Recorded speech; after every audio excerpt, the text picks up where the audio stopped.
Hi guys, I hope you all had a good week and you're making the most of this wonderful weather that we've got going on this weekend. Definitely making the most of those 1 hour of exercise, of walks, and doing what you can to stay at home. This is going to be part 2 of my Brains Books Body series. Just going to share a couple of ideas of books that I've been reading over the last few months. Ones that I think are sort of a massive sort of deal breaker for me that I really enjoyed, as well as a couple of others that sort of I read that I wasn't sort of entirely sure on, or maybe might resonate better with you depending on what you're looking for. So when I started sort of looking into and around the subject of sport, I wasn't really sure where to start. I spent a lot of time looking on social media, trying to find all the big sort of motivational speakers and that sort of thing, and basically trying to find what books and content was out there that I could start to have a go at. And I slowly whittled it down to the books that I really enjoyed being either books that sort of told sort of personal stories of like sort of how someone evolved through a sport or went through a time of difficulty and sort of what the learnings of that particular story are, or going down a slightly more sort of scientific route and sort of understanding some of the science behind what we do, whether that be sort of nutritional, mental, or otherwise. So a couple of the books that I'm going to highlight today are some of the ones that I have and am really enjoying reading at the moment, and ones that I kind of I think have kind of formed a little bit of a cornerstone for a lot of my thinking and sort of how I want to sort of approach my sport as well. So I'll explain sort of what each book is, why I like it, and if you like the sound of it, then you're more than welcome to Amazon it or similar to try and get hold of it, although I appreciate the delivery timelines at the moment are a little bit strained, but there's loads of digital copies available and audio books of these as well, so it's worth having a look to see what you can get out there.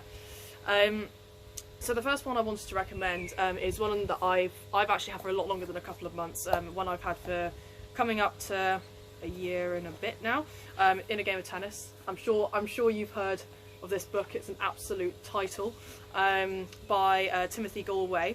Where do I start with this book? So what's really clever about this book is that it walks through sort of the art of learning a sport like tennis and developing a natural learning rhythm, by considering sort of two parts of the mind, so self 1 and self 2, which is very similar to what you hear in like the chimp paradox and other books. But to me, because it kind of adds a bit of a story to the learning, it's something that really resonates with me. Tim is a sort of tennis coach and sort of used to play tennis quite competitively, and he basically walks through sort of the coaching styles that he experimented with and why he found that they worked and what made them a success. And I find myself constantly going back to this book. I've underlined it, highlighted it, God knows how many times, and I usually take it with me when I go to competitions if I'm feeling a bit wobbly. So I do absolutely hands down recommend this book if you haven't got it already. That's one I would recommend from the offset. The second one is Champion's Mind by Jim Afremoe. There he is. This book is designed for, it kind of breaks down sort of ideas or thoughts into a couple of paragraphs each one, and personally I find it much harder to digest this because each paragraph is so like resounding. I find that I have one paragraph and I'll end up chewing it for a good 20-30 minutes after I've read it. So it's a very thought-provoking book, like not one I'd usually read before bed, but like maybe in the morning is one that I would do, to give an idea of how short they are. Like that's the inside, so you can see you kind of got one story here and then you've got the next story here. So I guess slightly different to some of the other books out there. It feels quite tangible and quite real, and to me kind of gives me a lot to chew over. I haven't quite figured out if that's something I necessarily enjoy, but because it is literally every single paragraph, but I am enjoying some of the thought-provoking content with it, and if you're happy to stick at it, it's a very good book. What I also really like actually between both of these books is you'll notice like the font sounds really small, but the font is actually relatively well spaced out, and it's actually relatively large, so you've got a lot of time to digest what's on the page and not sort of squinting at lots of small words. the last one I've got is actually one I'm reading at the moment, and actually completely contradicts most of what I've just said about why I like reading a book, but I'm finding this absolutely fascinating. It's Talent Code by Daniel Coyle.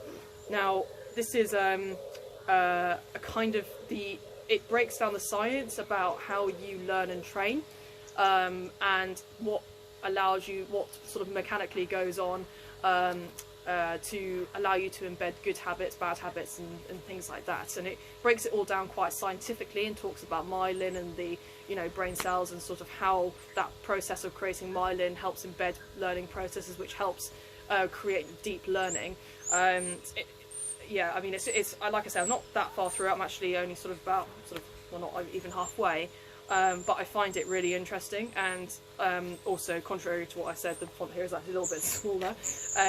But I do find that the scientific content sort of satisfies something for me which I haven't really seen in any of the other books before. And I have to say, it's one of the ones that I'm really enjoying at the moment. So I appreciate that was a little bit of a longer video than usual, but hopefully a couple of ideas of books. What I'll also do is I'll pop sort of in the comments a couple of other books that I've read, and sort of why I've liked them or maybe not liked them so much.